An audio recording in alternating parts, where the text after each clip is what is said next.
My son sold everything I owned and abandoned me in an empty house to enjoy Paris with his wife. I'm Florence Garrett, 74 years old. And I spent 46 years as a hospital administrator before retiring in 2019.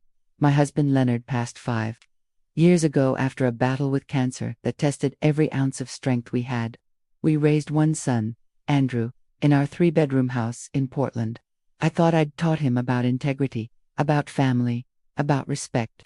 I was wrong. September changed everything. Andrew showed up with legal papers and that patronizing smile I'd started noticing more often. He wanted me to sign a power of attorney, claimed I needed help managing my finances because I was getting older. I'd managed hospital budgets worth millions for decades, navigated the 2008 financial crisis without losing a penny of the savings Leonard and I built together.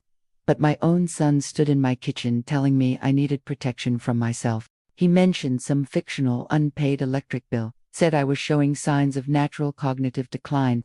His wife Vanessa nodded along with manufactured concern. At 74, you learn to pick your battles.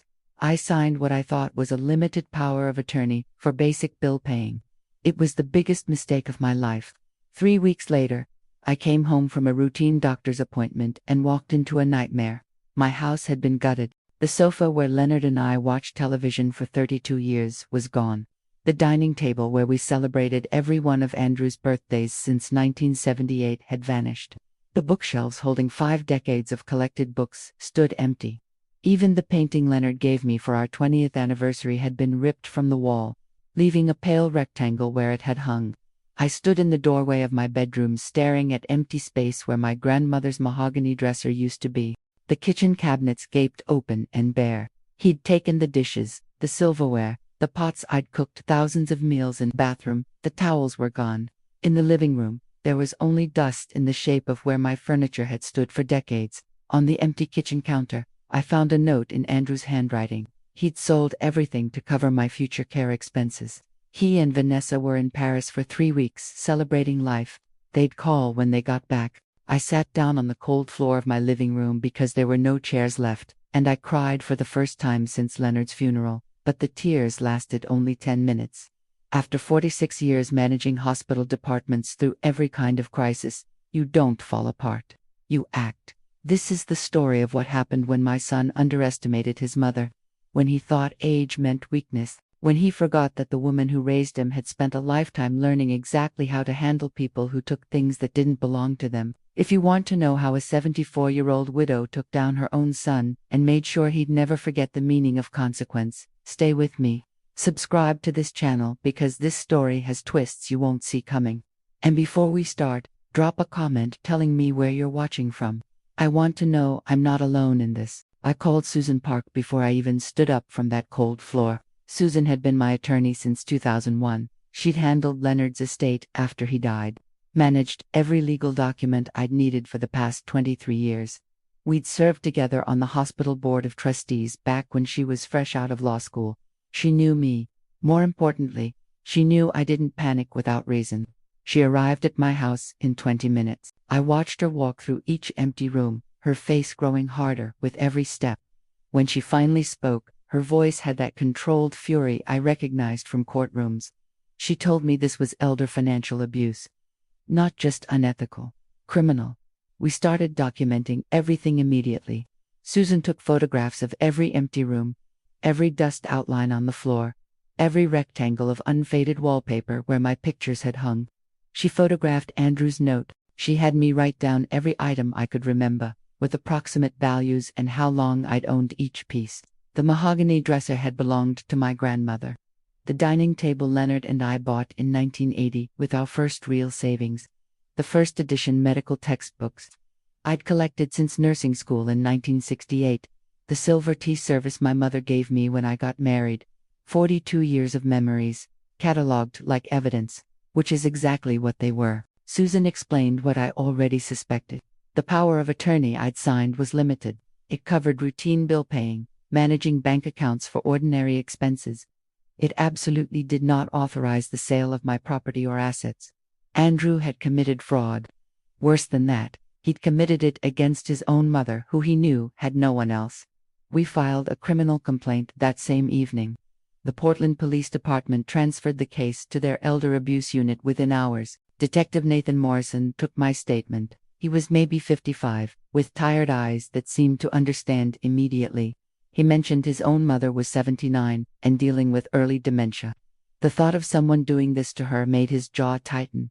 I gave him copies of everything: the limited power of attorney, photographs of the empty house, the note Andrew left. Detective Morrison promised me he'd track down every transaction. Susan started her own investigation. She knew people at every auction house and consignment shop in Portland. Within 2 days, she'd mapped out Andrew's entire scheme. He'd sold my antique furniture through Morrison estate sales for $23,000, pieces worth collectively over $100,000, gone for a fraction of their value because he wanted quick cash. My first edition medical books, some from the 1940s, went to Powell's Books for $5,000. My mother's jewelry that he found in the bedroom safe brought $8,000 at a pawn shop on Burnside. Total take, $46,000. He'd liquidated 42 years of my life for the price of a new car. Susan obtained bank records through emergency court order. Andrew had deposited everything into a joint account with Vanessa. The spending started immediately. First-class flights to Paris, reservations at 5-star hotels, dinner reservations at Michelin-starred restaurants that cost more per meal than my monthly grocery budget, opera tickets, designer shopping on the Champs-Élysées. They were burning through in 3 weeks what they'd stolen from 4 decades of my life. But Detective Morrison found something else in those bank records. Text messages between Andrew and Vanessa, recovered from phone company subpoenas, messages that showed this wasn't impulse. It was planned. Andrew had written to Vanessa 6 weeks before he brought me those papers. He told her his mother was sitting on a fortune in antiques and cash. He said I was getting old enough that no one would question him taking control. He said the power of attorney was just the first step. Once he had access, he'd liquidate everything before I noticed, and by the time I figured it out, they'd be in Europe enjoying money. That would be his eventually anyway. Vanessa's response made my blood freeze when Susan read it to me. She'd written back asking if he was sure I wouldn't cause problems. Andrew told her I was too old and confused to fight back. He said even if I tried, who would believe a widow in her 70s over her devoted son who was just trying to help manage her declining capacity? He'd banked everything on people assuming I was helpless because of my age. Reading those messages, I felt something shift inside me. The grief turned into something harder, something focused. My son hadn't just stolen my possessions. He'd counted on society's prejudice against elderly women to get away with it. He'd weaponized assumptions about my competence. Susan filed for emergency injunctions that night. By morning, we'd frozen every account where Andrew had deposited my money. His credit cards were blocked. Every penny he and Vanessa hadn't already spent in Paris was locked down by court order. Detective Morrison moved fast. He contacted every auction house and consignment shop with documentation proving Andrew had no legal authority to sell my belongings. Some items were already gone, sold to buyers who had no idea they were purchasing stolen property, but some were still there. Gerald Anderson owned Anderson's Antiques on Hawthorne. He'd known Leonard and me for 30 years, had appraised pieces for our insurance over the years. When Detective Morrison showed him the documentation, Mr. Anderson looked sick. He told the detective Andrew had said I was in a nursing home, that the family needed to liquidate my estate quickly. Mr. Anderson had believed him because who questions a son selling his elderly mother's furniture? He still had 6 of my pieces in his showroom, including the dining table. Mr. Anderson returned everything without charging a penny. He apologized repeatedly, said if he'd known Andrew was lying he never would have touched any of it. We recovered about 30% of my furniture that way. People who'd bought items in good faith but hadn't resold them yet. People who were horrified when they learned the truth. The rest was gone, scattered to buyers across 3 states, but Susan filed civil suits for reimbursement against every establishment that had purchased stolen property. Meanwhile, Andrew and Vanessa had no idea their Paris dream was turning into a nightmare. They'd posted photos on social media, champagne at sunset on a hotel balcony, Vanessa in a new designer dress at the opera, Andrew grinning in front of the Eiffel Tower. Every photo was time-stamped, geotagged, documented evidence of exactly how they'd spent money stolen from me. Susan saved every single post. 3 weeks after he'd gutted my house, Andrew's flight landed at Portland International Airport. Detective Morrison was waiting at customs. I wasn't there to see his face when the handcuffs went on, but Detective Morrison described it to me later. Andrew had looked confused at first, then angry, demanding to know what this was about. When Morrison read him his charges, Andrew actually laughed. He told the detective there must be some mistake, that he had power of attorney, that he was managing his mother's affairs because she couldn't handle them anymore. Morrison told him the power of attorney didn't authorize selling everything she owned. Andrew's face apparently went white. The charges were serious: financial exploitation of a vulnerable person, aggravated theft, fraud, illegal conversion of property. Each one carried potential prison time. Vanessa was arrested as an accomplice 20 minutes later when she tried to leave the airport. She'd been crying, asking what was happening, claiming she didn't know anything was wrong. But those text messages Susan had showed she knew exactly what Andrew had planned. I sat in Susan's office when she called to tell me they were both in custody. She asked if I wanted to go to the arraignment. I told her yes. I wanted Andrew to see my face and know his mother wasn't too old or confused to fight back. I wanted him to understand that underestimating me was the worst mistake he'd ever made. The Multnomah County Courthouse was a building I'd visited dozens of times over the years for hospital legal matters, zoning hearings, community board meetings. I'd never imagined I'd walk through those doors to watch my own son face criminal charges. Susan met me in the lobby at 8 in the morning. She'd prepared me for what to expect, but nothing really prepares you to see your child in handcuffs. The courtroom was smaller than I expected. Pale wood paneling, fluorescent lights that made everyone look slightly ill. I sat in the second row behind the prosecutor's table. Detective Morrison nodded at me when he came in to testify. They brought Andrew in wearing an orange jumpsuit. He looked terrible. The Paris tan had faded to a grayish pallor. His hair was uncombed. He had dark circles under his eyes that told me he hadn't slept. When he scanned the courtroom and saw me sitting there, his expression shifted from confusion to something like relief, then quickly to panic when he realized I wasn't there to help him. Vanessa sat on the other side of the courtroom with her parents. Her mother kept shooting me angry looks, as if I was the villain in this story. Her father stared straight ahead, jaw clenched, probably calculating how much this was going to cost them. Judge Richard Peters presided. I knew him vaguely from hospital community committees, though I doubted he'd remember me. He was maybe 60, with steel gray hair and a reputation for not tolerating nonsense in his courtroom. The prosecutor laid out the charges methodically: financial exploitation of a vulnerable person, aggravated theft in the first degree, criminal fraud, unauthorized use of a power of attorney. She presented the limited POA I'd signed, showing clearly it didn't authorize sale of assets. She presented bank records showing the $46,000 Andrew had deposited. She showed the court those social media photos from Paris with timestamps and geolocation data proving exactly when and where Andrew and Vanessa had spent my money. Then she presented the text messages. Hearing them read aloud in that courtroom was different from reading them in Susan's office. Andrew's words about me being too old and confused to fight back echoed off the walls. His calculation that society would believe a concerned son over an elderly mother. His assurance to Vanessa that even if I noticed, no one would take me seriously. Judge Peters listened without expression, but I saw his hands tighten on the bench. Andrew's public defender tried arguing for minimal bail. He claimed Andrew had no criminal record, was a lifelong Portland resident, had strong family ties to the community. He suggested Andrew had genuinely believed he was acting in my best interest, that this was a family misunderstanding blown out of proportion. The judge's response cut through that argument like a scalpel through tissue. He referenced the case file in front of him. My 46 years at Portland General Hospital. How I'd raised Andrew alone after Leonard died. How I'd paid for his education at the University of Oregon. His voice got colder with each fact. Then he described what Andrew had done. Emptied my house while I was at a routine medical appointment. Left me with nothing but a note and bare floors. Used the money for luxury experiences while his mother sat in an empty house. Judge Peters set bail at $200,000. I watched Andrew's face go slack. He turned to his public defender, mouth moving, but no sound came out.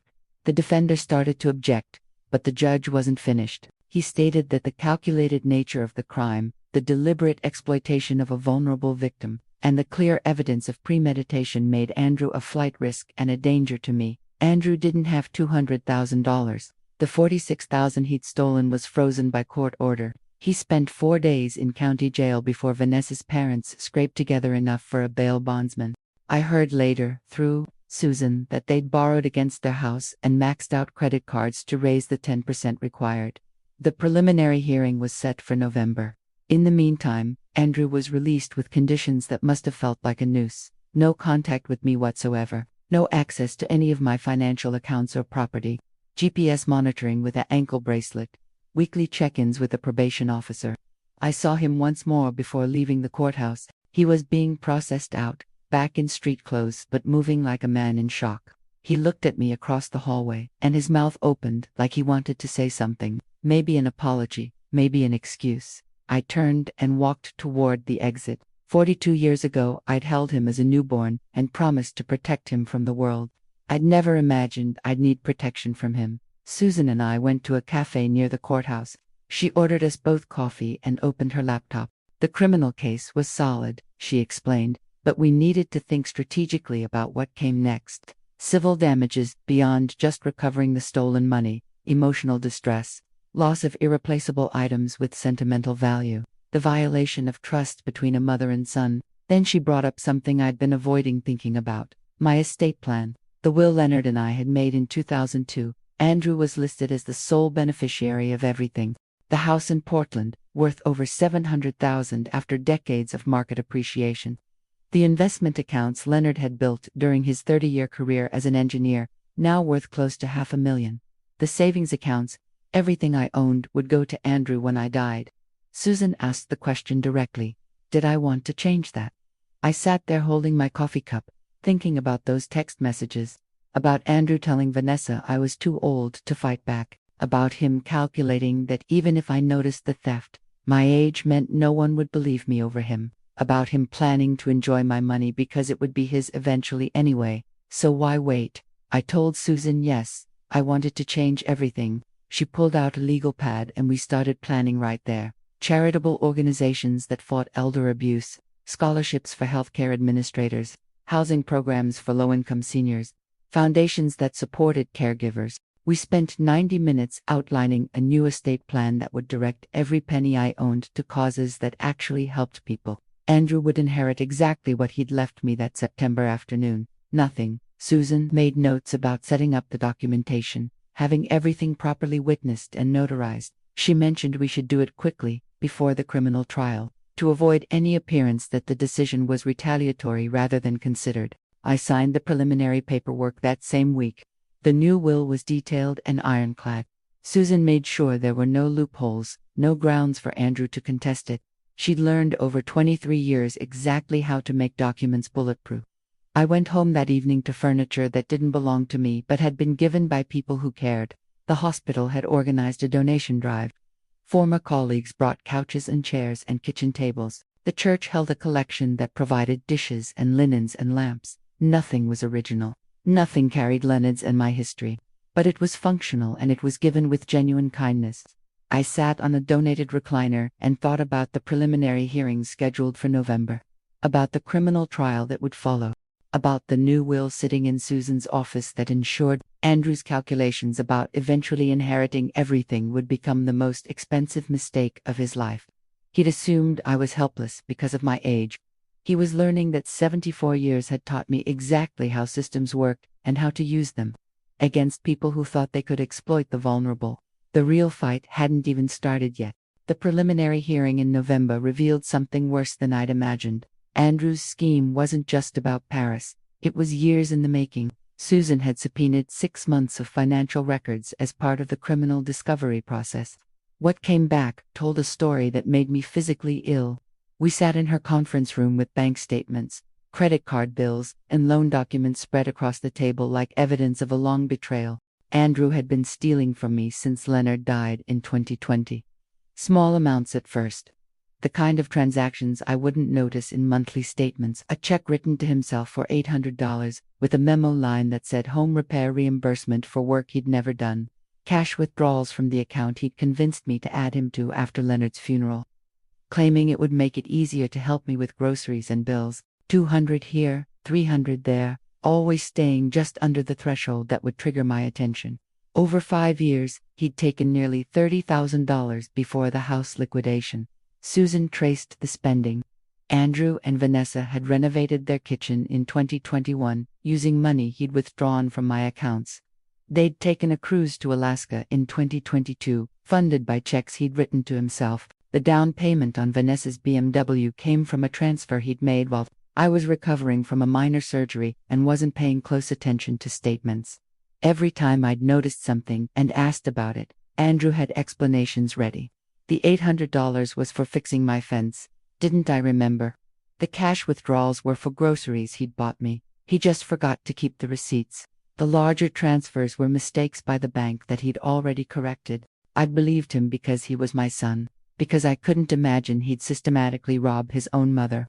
But the records showed a clear escalation. As the amounts grew and I didn't notice or didn't push back when he gave excuses, he got bolder.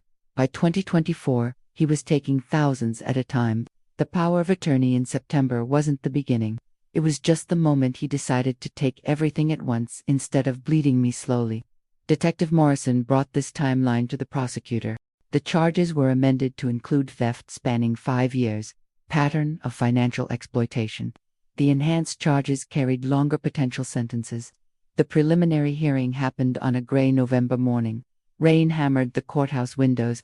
I sat in the same seat I'd occupied during the arraignment. But this time Andrew looked different. He'd lost weight. The orange jumpsuit hung loose on his frame. He kept his eyes down, wouldn't look at me. The prosecutor walked Judge Peters through the expanded case. She presented the 5-year pattern of theft. She showed how Andrew had positioned himself after Leonard's death, offering to help his grieving widow with finances, getting his name added to accounts, gradually taking more and more as he tested whether I'd notice or stop him. She presented the text messages again, but this time they carried new weight. Andrew hadn't just planned the Paris trip, he'd been planning to exploit me for years, slowly building access and trust he could leverage. Vanessa's role became clearer too. The financial records showed she'd known about the ongoing theft. Messages between them from 2022 referenced the Alaska cruise as being funded by money from his mother's accounts. She'd joked about his inheritance arriving in installments. Judge Peters ordered both cases bound over for trial. No plea deal yet. The prosecutor wanted this to go before a jury. Andrew's public defender tried negotiating. He approached Susan during a recess with an offer. Andrew would plead guilty to reduced charges, agree to full restitution, accept probation and community service. In exchange, the prosecutor would recommend no jail time. Susan asked me what I wanted. I thought about those 5 years, about every time Andrew had visited, claiming he wanted to check on me, while actually he was checking my mail for bank statements and planning his next withdrawal, about him attending Leonard's funeral and comforting me while already calculating how to use my grief as access to our accounts. I told Susan no deal. I wanted a trial. The defender looked surprised. He pointed out that trials were unpredictable, stressful, would drag this out for months. Wouldn't I rather have guaranteed restitution and avoid the trauma of testifying? Susan answered for me. She stated that her client had spent 46 years in hospital administration, had managed trauma and stress professionally for decades, and was more than capable of handling a courtroom. She said I wanted a jury to hear exactly what Andrew had done and decide his consequences. The trial was scheduled for February 2025, 3 months away. During those 3 months, community support continued. The Hospital Administrators Association established a fundraiser that brought in donations to replace the items I'd lost. Gerald Anderson from Anderson's Antiques spent weekends tracking down furniture, similar to pieces Andrew had sold, offering them to me at cost. The church organized a support group for elder abuse survivors, and I found myself sitting in circles with other people whose children or caretakers had exploited them. Their stories mirrored mine in heartbreaking ways. Children who'd convinced aging parents to sign over property, grandchildren who'd drained bank accounts, family members who'd sold heirlooms and disappeared. Most of them hadn't reported it because they were ashamed or because they didn't think anyone would believe them over younger family members. I shared my story with them, told them about the criminal charges, about fighting back, about refusing to accept that age made me powerless. Some of them started their own legal processes. Susan's firm began taking on several cases pro bono. Andrew and Vanessa were living with her parents. I heard through connections that the legal fees were crushing them. The bail bondsman's fees. The cost of Andrew's GPS monitoring. Vanessa had lost her job at a marketing firm because the scandal became public. Andrew couldn't find work with pending felony charges. Their social media accounts went dark. No more photos of luxury dinners or exotic trips, just silence where their performative lifestyle used to be.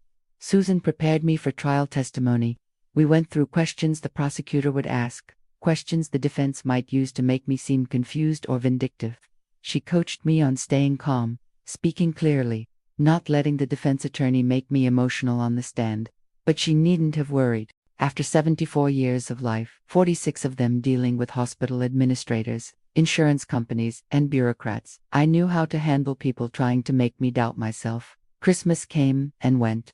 I spent it with Susan's family, which felt strange but warmer than being alone. Former hospital colleagues invited me to New Year's dinner.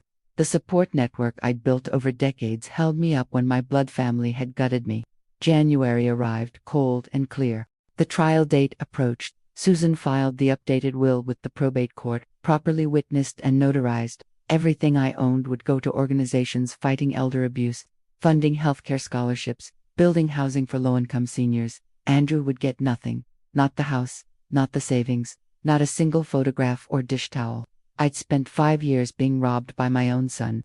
Now he'd spend the rest of his life knowing that his theft had cost him not just his freedom but his entire inheritance. The equation was simple. He'd calculated I was too old to fight. He'd miscalculated everything. February arrived with unusual sunshine for Portland, the kind of crisp, clear morning that made everything feel sharp and defined. I wore a navy blue suit Leonard had always liked, sensible shoes, my mother's pearl earrings. Susan met me outside the courthouse at 8:30. The courtroom was packed. I hadn't expected that. Apparently the case had attracted media attention. Local news stations wanted to cover a story about elder abuse, especially one where the victim was fighting back. Several reporters approached me on the courthouse steps, but Susan waved them off politely. Inside, the jury selection had already happened over the previous 2 days. 12 people who would decide Andrew's fate. 7 women, 5 men, ages ranging from maybe 30 to 70. Susan had been present for selection, told me the prosecution had focused on finding people with elderly parents or grandparents, people who might understand viscerally what Andrew had done. Andrew sat at the defense table in a suit that looked borrowed, too big in the shoulders. He'd lost more weight. Vanessa wasn't in the courtroom. She'd taken a separate plea deal 2 weeks earlier, guilty to conspiracy and theft. 18 months probation, mandatory counseling, restitution payments. She'd agreed to testify against Andrew as part of the deal. That meant my son's own wife would take the stand and describe how they'd planned to rob me. The prosecutor was a woman named Jennifer Walsh, maybe 45, with the kind of controlled intensity I recognized from hospital emergency departments. She'd explained her strategy during prep meetings. Present the 5-year pattern first. Show the jury how Andrew had systematically exploited access to my accounts, then build to the house liquidation as the culmination of years of theft. Finally, use the text messages to prove this wasn't confusion or good intentions gone wrong. It was calculated exploitation. Judge Peters called the court to order. The trial began. Jennifer's opening statement was precise.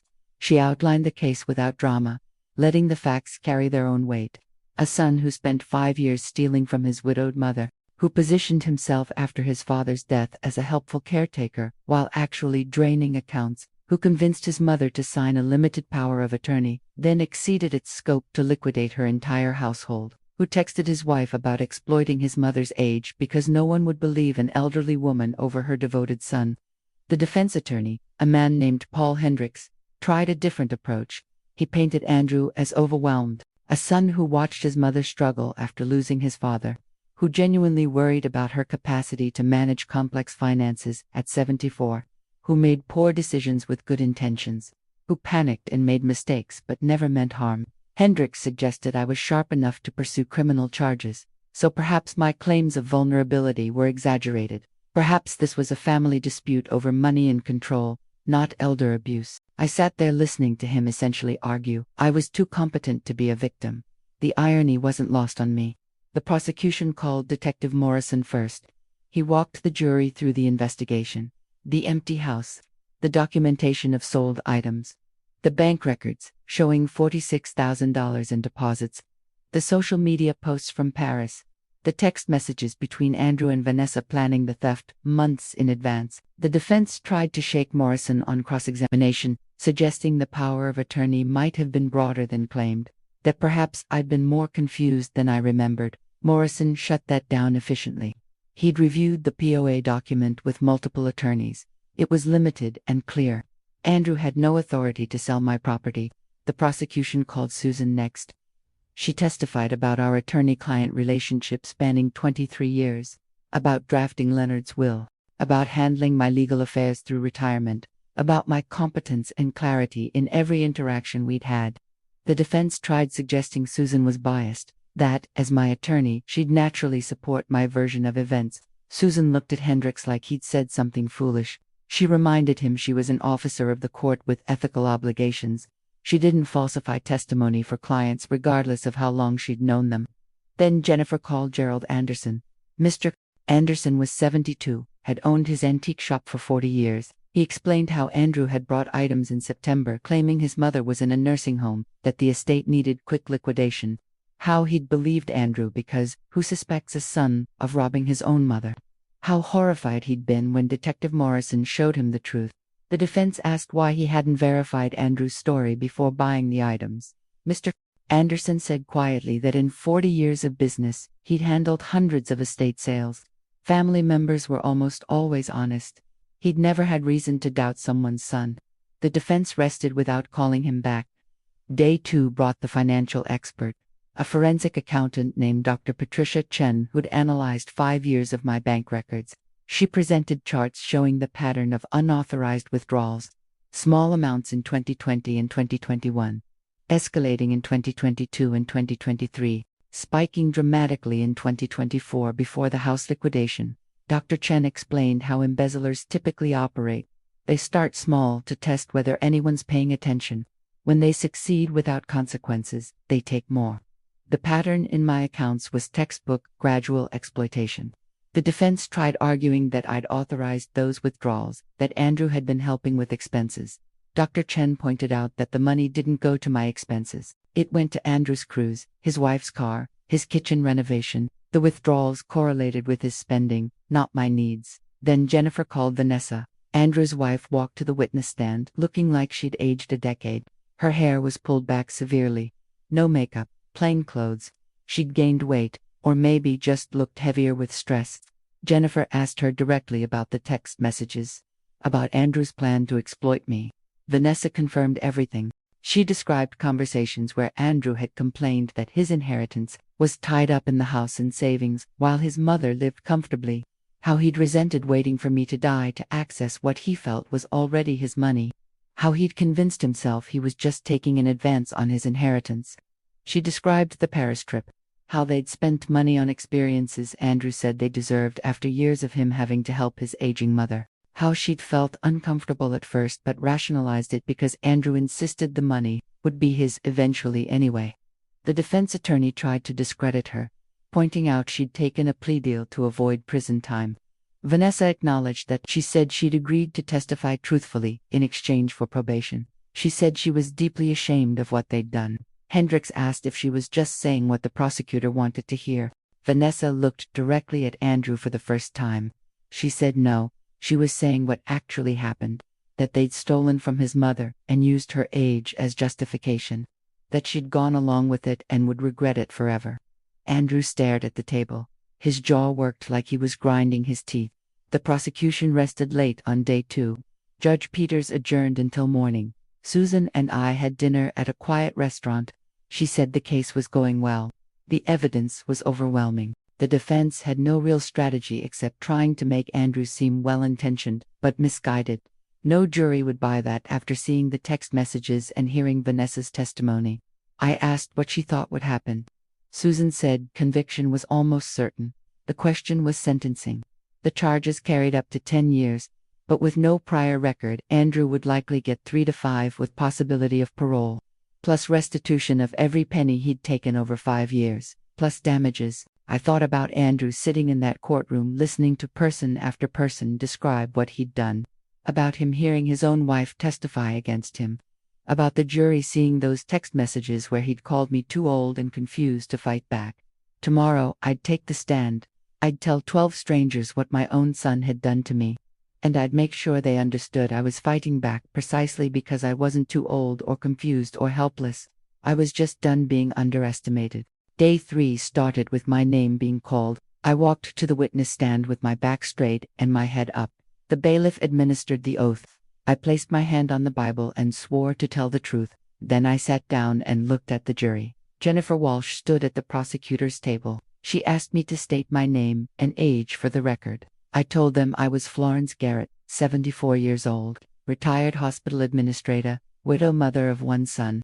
Jennifer asked me to describe my career. I explained I'd worked 46 years at Portland General Hospital, starting as a staff coordinator in 1973, working up to senior administrator by 1995. I'd managed budgets, personnel, compliance, facility operations. I'd retired in 2019 with full pension and commendations. She asked about my mental state, whether I had any cognitive issues, memory problems, confusion. I stated clearly that I had no diagnosis of dementia or cognitive decline. I managed my own finances, lived independently, drove, handled my own medical appointments. My doctor had evaluated me 6 months ago and found me fully competent. Jennifer introduced my medical records confirming that. The defense didn't object. Then she asked me to describe my relationship with Andrew before 2020. I talked about raising him after Leonard died young, about working full-time while getting him through school, about paying for his college education, about how proud I'd been when he graduated, when he got married, when he seemed to be building a good life. I said I'd trusted him completely. Jennifer asked what happened after Leonard died in 2020. I explained how Andrew had offered to help with finances during my grief, how he'd suggested adding him to some accounts so he could assist with bills and groceries, how that had seemed reasonable at the time because I was overwhelmed and he presented it as wanting to help his mother through a difficult transition. She asked if I'd authorized him to withdraw money for his own use. I said no, never. The account access was for helping me with my expenses, not funding his lifestyle. Jennifer presented the bank records. The withdrawals starting small in 2020, growing larger through 2021, 2022, 2023. She asked if I'd known about these transactions. I explained that I'd noticed some discrepancies. When I asked Andrew about them, he'd given explanations. Home repairs he'd supposedly paid for, groceries he'd bought me, bank errors he said he'd corrected. I believed him because mothers want to believe their children. She asked about the power of attorney in September 2024. I described Andrew arriving with papers, his claims I was showing cognitive decline, his story about an unpaid electric bill that didn't exist, his insistence that I needed help managing finances I'd managed expertly for half a century. I admitted I'd signed it, that I'd trusted my son when he said it was just for my protection. Jennifer asked what happened next. My voice stayed steady as I described coming home from a doctor's appointment to an empty house, walking through rooms where furniture had stood for decades, finding bare walls and empty closets, discovering the note Andrew left explaining he'd sold everything while he and his wife enjoyed Paris. She asked how that made me feel. I looked at the jury. I told them I'd sat on the floor because there were no chairs left, that I'd cried for 10 minutes. Then I'd called my attorney because 46 years in hospital administration taught me that when someone violates your trust, you document it and you fight back. The courtroom was completely silent. Jennifer asked about the items Andrew sold. I described pieces one by one. My grandmother's dresser, the dining table Leonard and I bought in 1980, first edition medical textbooks I'd collected since 1968, my mother's silver tea service, 42 years of accumulated life reduced to auction house lots. She asked about the financial impact. I explained the items were worth over $100,000 collectively. Andrew sold them for $23,000. He'd liquidated my household for a fraction of its value because he wanted quick cash for Paris. Jennifer showed the jury the text messages between Andrew and Vanessa. She asked me to read them aloud. I read my son's words about me being too old and confused to fight back, about how society would believe a devoted son over an elderly mother, about how the power of attorney was just the first step in accessing money that would be his eventually anyway. My voice didn't shake. I'd spent too many years reading difficult diagnoses to families, delivering bad news, staying composed under pressure. I wasn't going to break down now. Jennifer asked her final question. She wanted to know what I wanted from this trial. I looked directly at Andrew for the first time since taking the stand. I said I wanted accountability. I wanted him to face consequences for calculating that my age made me an easy target. I wanted a jury to decide whether a son who systematically robs his mother over 5 years, who sells her household while she's at a doctor's appointment, who texts his wife about exploiting his mother's age, deserves prison time. I said I wanted other elderly people to know they could fight back. Jennifer thanked me and sat down.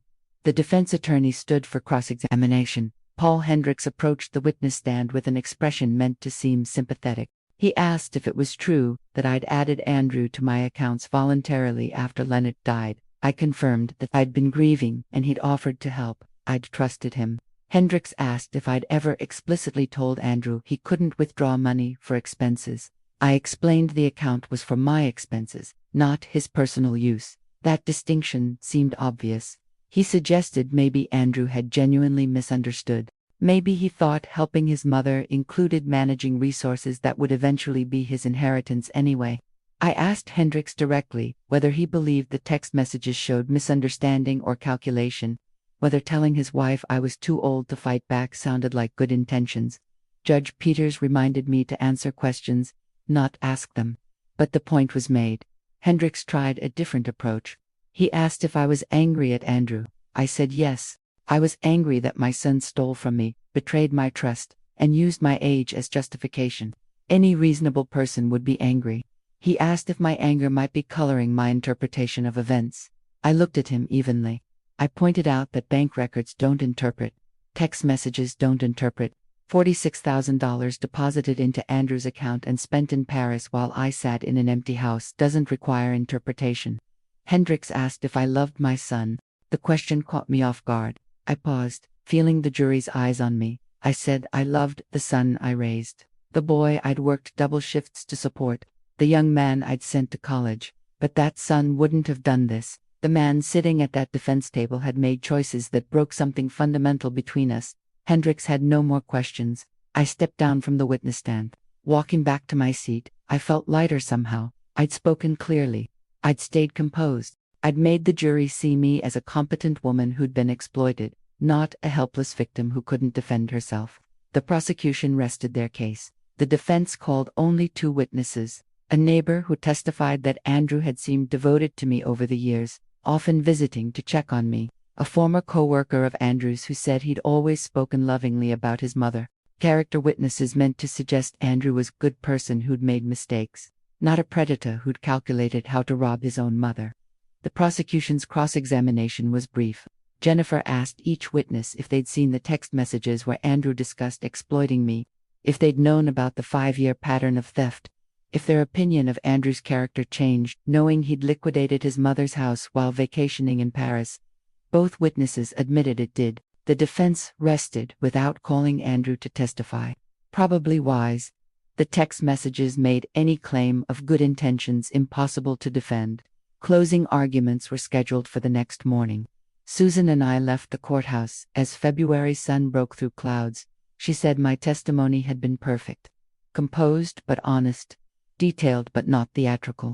The jury had seen exactly what they needed to see. I went home to my refurnished house and thought about tomorrow, about the jury deliberating whether my son deserved prison, about the consequences heading toward Andrew like a train he'd put himself in front of 5 years ago when he made his first unauthorized withdrawal. He'd thought I was too old to notice, too confused to act, too vulnerable to fight back. He'd been wrong on all counts. Closing arguments happened on a Thursday morning. The courthouse felt different somehow, heavier, like the building itself understood we were reaching the end. Jennifer Walsh delivered the prosecution's closing with surgical precision. She didn't raise her voice or appeal to emotion. She simply walked the jury through the evidence, piece by piece. 5 years of unauthorized withdrawals, totaling $30,000 before the house liquidation. Bank records documenting every transaction. Andrew's escalating pattern of theft as he tested whether his mother would notice or stop him. The power of attorney obtained through lies about cognitive decline. the complete liquidation of a household while the homeowner was at a medical appointment, $46,000 spent on luxury experiences in Paris while a 74-year-old woman sat on a bare floor. Then Jennifer showed the text messages one final time. Andrew's own words about his mother being too old and confused to fight back. His calculation that society would believe a devoted son over an elderly woman. His statement to Vanessa that he was just taking an advance on money that would be his eventually anyway. Jennifer asked the jury a simple question. Did those messages sound like a son worried about his mother's welfare, or like a thief who'd found a vulnerable target? She reminded them of Vanessa's testimony. The planning, the discussions about deserving this trip after years of Andrew having to help his aging mother. The rationalization that the money would be his inheritance someday, so taking it early was acceptable. She reminded them of my testimony. A woman who'd managed hospital budgets worth millions, who'd raised a son alone, who'd built a life over 74 years only to have her own child strip it away because he was impatient for an inheritance. Jennifer's final statement was direct. This wasn't a family dispute. It was elder abuse. It was financial exploitation of a vulnerable person. It was calculated theft spanning 5 years. The evidence was overwhelming. The defendant's own messages proved intent and premeditation. She asked for a guilty verdict on all counts. Paul Hendricks stood for the defense closing. He tried painting Andrew as a flawed human who'd made terrible decisions under pressure. A son who'd watched his father die young and worried obsessively about his mother, facing the same fate alone. Who'd convinced himself he was protecting her future even while making catastrophic choices about her present. Hendricks acknowledged Andrew had committed crimes.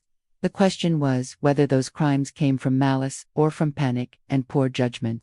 He suggested the text messages showed Andrew trying to justify actions to himself, not revealing his true character. People said things they didn't mean when stressed. He pointed out that Andrew had no prior criminal record, that he'd been a good son for 43 years before these events, that he'd cooperated with the investigation once confronted, that he'd lost his marriage, his reputation, his career over these mistakes. Hendricks asked the jury for mercy, for recognition that Andrew would carry the consequences of destroying his relationship with his mother for the rest of his life, regardless of the verdict. I sat there listening to him frame 5 years of systematic theft as mistakes made under stress, as if stress justified robbing your own mother, as if panic explained selling her furniture while enjoying Michelin-starred restaurants. The jury received instructions from Judge Peters. They filed out to deliberate at 11:15 Thursday morning. Susan and I went to the courthouse cafe. She said verdicts in cases this clear usually came quickly. Either the jury would convict on all counts within hours, or there was a holdout who'd drag deliberations into days. She thought we'd hear something by end of business. We waited. I drank coffee. Susan worked on her laptop. Detective Morrison stopped by to check on me, said he thought the prosecution had presented a solid case. At 3:30, we got word the jury had reached a verdict. The courtroom filled quickly. Media had been covering the trial, and apparently word spread fast. I took my seat behind the prosecutor's table. Andrew sat at the defense table looking smaller somehow. His suit jacket hung loose. His hands were clasped on the table in front of him, knuckles white. Judge Peters called the court to order. The jury filed in. I tried reading their faces but couldn't determine anything from their expressions. The foreperson was a woman maybe 60 years old. She'd sat in the front row during trial, taking careful notes. Judge Peters asked if they'd reached a verdict. She confirmed they had. The clerk read the charges one by one. Financial exploitation of a vulnerable person, aggravated theft in the first degree, criminal fraud, unauthorized use of power of attorney. For each charge, the foreperson responded the same way. Guilty, guilty, guilty, guilty. I felt something release in my chest. Not triumph exactly, more like validation. 12 strangers had heard the evidence and confirmed what I knew, that what Andrew did was criminal. That age didn't make me an acceptable target. That stealing from your mother wasn't a mistake, it was a choice with consequences. Andrew's face went pale. His attorney touched his shoulder, said something I couldn't hear. Andrew just stared at the jury like he couldn't process what had happened. Judge Peters thanked the jury for their service. He scheduled sentencing for 6 weeks out, mid-March. He remanded Andrew to custody immediately pending sentencing since the convictions made him a flight risk. Two bailiffs approached the defense table. Andrew stood shakily. They put him in handcuffs right there in the courtroom. He looked back at me once as they led him toward the door to the holding cells. I met his eyes but said nothing. There was nothing left to say that a jury hadn't already said for me. The courtroom cleared slowly. Reporters tried approaching me, but Susan handled them. She gave a brief statement about justice for elder abuse survivors, about holding people accountable regardless of family relationships. We left through a side exit to avoid the cameras. Outside, February air felt sharp and clean. Susan said the sentencing hearing would determine prison time, but given the convictions on all counts, Andrew was looking at significant time, 3 to 5 years most likely, with the possibility of early parole if he behaved. Plus restitution, every penny he'd taken over 5 years, plus damages, plus court costs. The financial judgment would follow him for decades. I went home that evening and sat in my living room filled with donated furniture. The couch wasn't mine originally. The coffee table came from a church member downsizing. The lamps were contributions from former hospital colleagues. But it was home because it was filled with kindness instead of theft. My phone rang around 7. Susan calling to check on me. She asked how I was feeling. I told her the truth. I felt tired, relieved, sad that it had come to this, but grateful I'd fought back instead of accepting what Andrew had done. She reminded me the sentencing hearing was in 6 weeks. I'd have the opportunity to give a victim impact statement if I wanted, to tell the judge directly how Andrew's crimes had affected me. I said I'd think about it. That night I pulled out the box of photos I'd managed to keep. Pictures of Andrew as a baby, his first day of school, high school graduation, college diploma ceremony, his wedding to Vanessa, whole milestones I'd documented over 43 years of being his mother. I looked at those images of a boy I'd loved unconditionally, tried to reconcile them with the man who'd texted his wife about me being too old to fight back. Somewhere between those graduation photos and those text messages, I'd lost my son, or maybe he'd lost himself. Either way, the relationship we'd had was gone. The guilty verdicts confirmed that. I put the photos back in the box. Tomorrow, I'd start thinking about the victim impact statement, about what I wanted to say to a judge who'd decide how many years Andrew would spend in prison. But tonight I just sat in my refurnished living room and let myself feel the weight of everything that had happened since September. The violation, the fight, the trial, the verdict. Justice had been served, but it didn't fill the empty space where a son's love used to be. 6 weeks passed in a strange blur of normalcy. I returned to routines I'd built over retirement. Morning walks, coffee with friends from the hospital, volunteer work at the community center. Life continued despite everything. But March 15th approached like a deadline I couldn't ignore. The sentencing hearing, my chance to speak directly to Judge Peters about what Andrew had done and what justice should look like. Susan and I met 3 times to discuss my victim impact statement. She explained I could say whatever I wanted within reason, describe the emotional harm, the financial loss, the violation of trust, how the crimes had affected my daily life and sense of security. I wrote several drafts, crossed out pages of angry words, rewrote sections that sounded too forgiving, finally settled on something that felt true. The morning of the sentencing, I dressed carefully. The same navy suit I'd worn for trial, my mother's pearls, sensible shoes. I wanted to look like exactly what I was. A competent woman who'd been wronged but hadn't been broken. The courtroom was less crowded than during trial New Magia Circus. Just the necessary parties. Andrew sat at the defense table in an orange jumpsuit. 6 weeks in county jail had aged him. Gray hair I hadn't noticed before, deep lines around his mouth. Judge Peters called the hearing to order. He'd reviewed the pre-sentencing report, the probation department's recommendations, letters from both sides, character references for Andrew from people who'd known him before all this, letters from my supporters describing the impact on me and the broader community. The judge asked if I wanted to deliver my victim impact statement. I stood and walked to the podium. My hands held the pages I'd written, but I barely looked at them. I'd memorized most of it. I started by thanking the court for the opportunity to speak.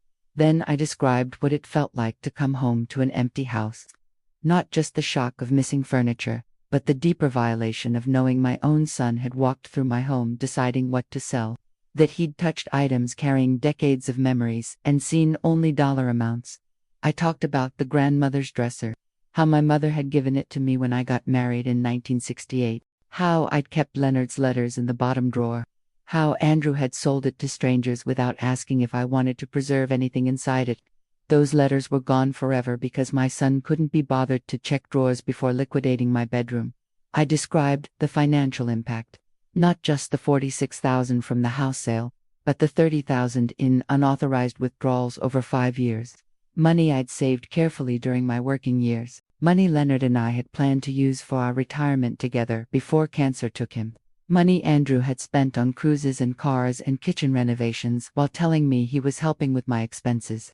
I explained how it felt to learn he'd been stealing since Leonard died, that he'd used my grief as an opportunity, that every visit where he'd claimed to check on his widowed mother, he'd actually been checking my mail for bank statements and planning his next withdrawal.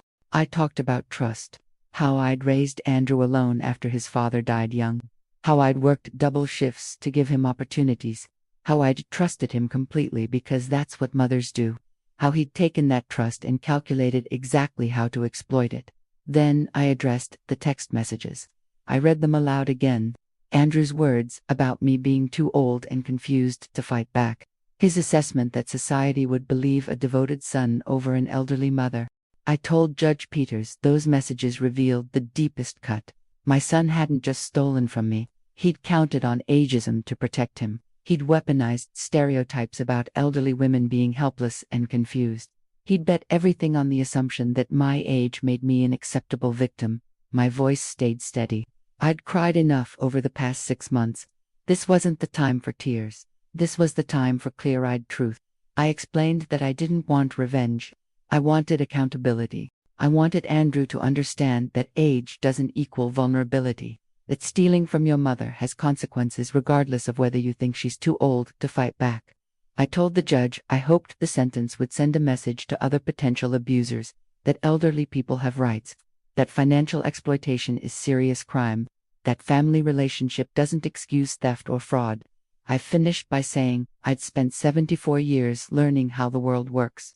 I'd built a career, raised a son, managed crises, survived loss. Andrew had fundamentally misunderstood who his mother was if he thought age had made me powerless. I'd fought back because I could, because I had resources and education and support networks. But I thought about elderly people without those advantages. People whose families exploited them and who had no way to fight back. People who stayed silent because they were ashamed or scared or didn't think anyone would believe them. I asked Judge Peters to consider them when deciding Andrew's sentence, to send a clear message that elder abuse wouldn't be tolerated in his courtroom. Then I sat down. The courtroom was silent for a moment. Judge Peters thanked me. He asked if the defense wanted to speak. Paul Hendricks stood. He acknowledged his client had committed serious crimes. He asked for leniency based on Andrew's lack of criminal history, his cooperation with the investigation, his remorse. He mentioned that Andrew had written a letter to the court expressing deep regret. Judge Peters reviewed that letter briefly. Then he set it aside and looked directly at Andrew. His voice was cold. He stated he'd presided over many cases in 30 years on the bench. He'd seen theft, fraud, exploitation of all kinds. But something about this case particularly disturbed him. A son who'd systematically robbed his widowed mother, who'd planned it carefully, who'd used her grief as access, who'd counted on her age as protection against consequences, who'd texted his wife about exploiting assumptions that elderly women couldn't fight back. The judge noted the 5-year pattern, the escalation, the calculated nature of every step, the complete liquidation of a household while the homeowner was at a medical appointment, the luxury spending in Paris while that homeowner sat on a bare floor. Judge Peters said the text messages revealed Andrew's true character, not a worried son making mistakes, a predator who'd identified a vulnerable target and exploited her methodically. He addressed Andrew directly, told him he'd betrayed the person who'd sacrificed everything to raise him, who'd worked double shifts to fund his education, who'd trusted him completely. He'd repaid that sacrifice by stealing from her for 5 years, then liquidating her home when gradual theft became too slow. The sentence came down hard. 5 years in state prison. No early release eligibility for the first 3 years. Upon release, 3 years of supervised probation with strict conditions, including mandatory counseling, financial monitoring, and prohibition from contact with me without court approval. Restitution of $76,000, representing the full amount stolen, plus damages. Court costs of $15,000. Andrew would be making payments for decades. Additionally, 500 hours of community service upon release, to be served at elder care facilities. Judge Peters said perhaps working directly with elderly people would teach Andrew the respect he'd never shown his own mother. Andrew's face crumpled. His attorney touched his shoulder, but Andrew shook his head, shoulders shaking, whether from remorse or self-pity, I couldn't tell. Judge Peters asked if I had anything else to add. I stood briefly. I said only that I hoped Andrew would use his time in prison to understand what he'd done, to recognize that the person he'd hurt most was the one who'd loved him most. That age didn't make people disposable or their dignity negotiable. The judge thanked me. He ordered Andrew remanded to state custody immediately to begin serving his sentence. Bailiffs led Andrew out. He looked back once, his eyes met mine, and I saw something there. Maybe regret. Maybe just fear of what was coming. I'd never know, because that was the last time I saw my son. Susan and I left the courthouse into bright March sunshine. She said the sentence was appropriate. Serious, but not excessive. It held Andrew accountable while giving him eventual opportunity for redemption if he chose to take it. I asked what happened next with the restitution. Susan explained the state would garnish Andrew's wages once he was released and working. The payments would continue until the full amount plus interest was paid. Given the total, he'd probably be making monthly payments into his 60s. We stopped for coffee. Susan asked how I felt. I told her the truth. I felt sad, relieved, exhausted, satisfied that justice had been served, but grieving for the relationship that was gone. I'd spent 43 years being Andrew's mother. That was over now. The man in that orange jumpsuit was a stranger who happened to share my DNA. That evening, I updated my will one final time with Susan, made absolutely certain Andrew was explicitly excluded from any inheritance. Everything would go to organizations fighting elder abuse, funding healthcare, education, building housing for low-income seniors. Andrew would spend 5 years in prison, then decades paying restitution, and at the end of it all, he'd inherit nothing. The money he'd been so impatient to access would go to helping people he'd represented when he exploited me.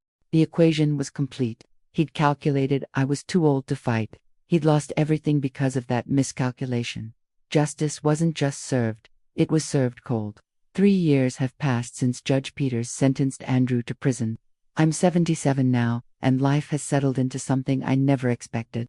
Not the life I imagined when Leonard and I bought our house in 1982. Not the future I pictured when I held newborn Andrew in 1981. But a good life nonetheless. Andrew served 3 years before becoming eligible for parole. He was released last month under strict probation conditions. I know this only because Susan keeps me informed of legal requirements. He's prohibited from contacting me without court approval.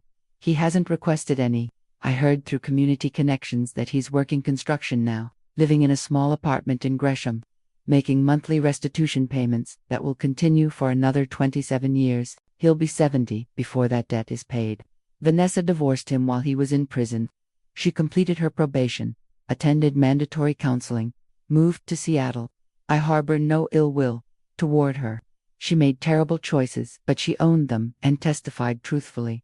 That took courage, even if it came late. The house I've lived in for 42 years finally feels like home again.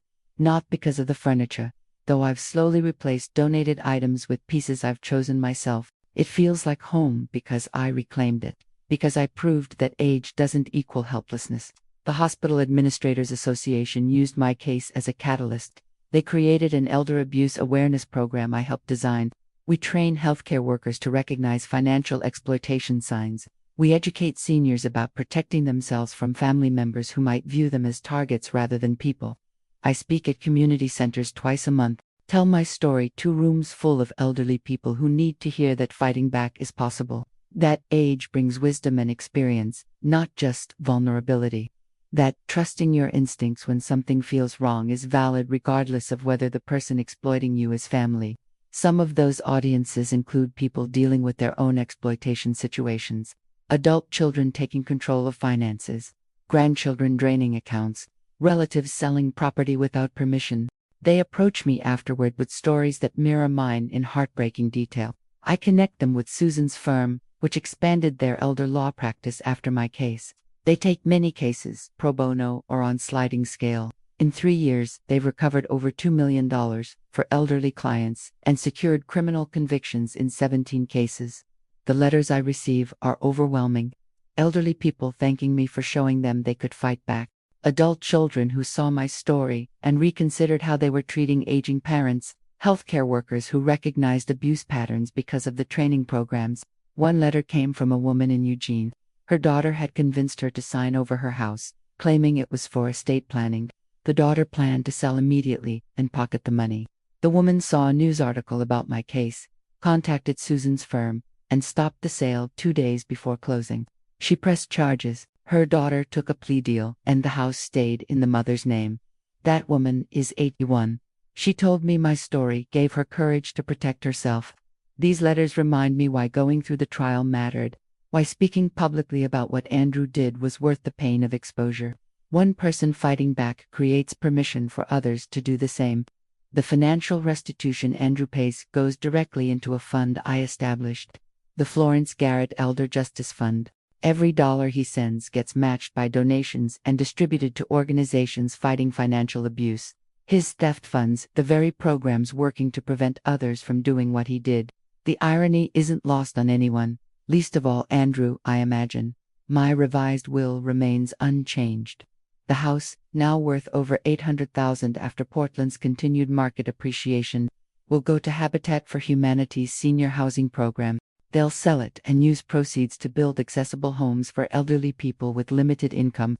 My investment accounts, currently valued at approximately $600,000, are divided between scholarships for healthcare administrators and the Oregon Elder Abuse Coalition. Young people entering healthcare will get educational support. Organizations protecting vulnerable seniors will get operational funding. Andrew gets nothing. Not one photograph, not one dish, not one penny. The will is explicit about why. It states clearly that Andrew Garrett is excluded due to his criminal exploitation of the testator over multiple years, his violation of trust, and his demonstrated belief that his mother's age made her an acceptable victim. It states that forgiveness is possible, but inheritance is not a right. It's a privilege earned through respect and care. Susan made sure the language was bulletproof. No court will overturn it. Andrew could challenge, but the criminal conviction makes any contest futile. I've made peace with the loss of my son, not the boy I raised, but the man he chose to become. I mourn the relationship that could have been if he'd made different choices. But I don't regret fighting back. I don't regret the criminal charges, or the trial, or the public exposure of what he did. Some family members suggested I was too harsh, that I should have accepted his apology and maintained the relationship. That prison was excessive for family matters. I asked them if they'd feel the same if someone systematically robbed them for 5 years, sold their household while they were out, then vacationed in Paris on the proceeds while texting about them being too old to fight back. None of them had good answers. The community that supported me during the trial remains strong. Former hospital colleagues include me in social events. The church community where Leonard and I worshipped for 3 decades still welcomes me every Sunday. I've built friendships with other elder abuse survivors through support groups. I'm not alone. I'm not isolated. I'm surrounded by people who chose to care about me, rather than claiming care while exploiting me. Last month, on what would have been Leonard's 82nd birthday, I visited his grave, told him about everything that happened, about Andrew's betrayal and the trial and the conviction, about the programs helping other seniors, about the life I've built from the wreckage our son created. I think Leonard would be proud I fought back. He always said I was stronger than I gave myself credit for. He was right. Sitting there by his headstone, I thought about the 77 years I've lived, the career I built, the marriage I treasured, the son I raised who became someone I don't recognize, the justice I pursued when that son tried to destroy me. I thought about all the elderly people who face exploitation, silently because they're ashamed or scared or don't think anyone will believe them, about how many Andrews exist, counting on ageism to protect them from consequences. My case changed some of that, not everything. Elder abuse still happens every day, but now there's precedent, there are programs, there's awareness, there's proof that fighting back is possible. I'm 77 years old. I've survived loss, betrayal, and exploitation. I've fought battles in courtrooms and won. I've turned my pain into purpose by helping others protect themselves. Andrew thought my age made me weak. He learned that age gave me exactly what I needed to defeat him: experience. resources, credibility, determination, the wisdom to know when to cry for 10 minutes and when to call a lawyer. I don't know if Andrew understands yet what he lost, not just his inheritance, though that's significant. He lost his mother's love and respect. He lost any claim to family connection. He lost the possibility of me being there when he needs support in his own old age. He traded all of that for $46,000 and 3 weeks in Paris. I hope someday he grasps the magnitude of that miscalculation. I hope his required community service in elder care facilities teaches him the dignity he failed to show me. I hope he learns that people don't become disposable just because they accumulate years, but whether he learns those lessons or not, I'm at peace. I protected myself, I helped others. I proved that being 77 doesn't mean accepting abuse from anyone, even your own child. This is my life now. Speaking engagements, support groups, volunteer work, coffee with friends, quiet evenings in a home I fought to keep, planning for an estate that will help people rather than reward the person who tried to rob me. It's a good life, different from what I expected, but good nonetheless. So to anyone watching this who's facing exploitation from family members, who's being told they're too old or confused to manage their own affairs, who's discovering that people they trusted are stealing from them, I want you to know something. You are not helpless. Your age is not weakness. Your trust was not stupidity. The exploitation is not your fault, but fighting back is your choice. And it's a choice you can make regardless of how old you are or who's hurting you. I was 74 when my son sold everything I owned. I'm 77 now and I've rebuilt my life on my own terms. If I can do it, so can you. Don't let anyone convince you that age means you have to accept mistreatment. Don't let family relationship excuse criminal behavior. Don't let shame or fear keep you silent. Document everything. Call a lawyer. Press charges if warranted. Fight back with every resource you have. You deserve dignity. You deserve respect. You deserve justice. And you're never too old to demand all three. Before I go, I want to ask you to do something for me. Subscribe to this channel if you found this story helpful. Share it with anyone who might need to hear it. And drop a comment telling me where you're watching from and whether you or someone you know has faced similar exploitation. Let's build a community of people who refuse to accept that age makes us acceptable victims. Let's support each other in demanding the respect we've earned through decades of living. My name is Florence Garrett. I'm 77 years old. My son tried to destroy me because he thought I was too old to fight back. He was wrong. And anyone who underestimates you because of your age will be wrong too. Thank you for listening to my story. Now go live yours with the dignity you deserve.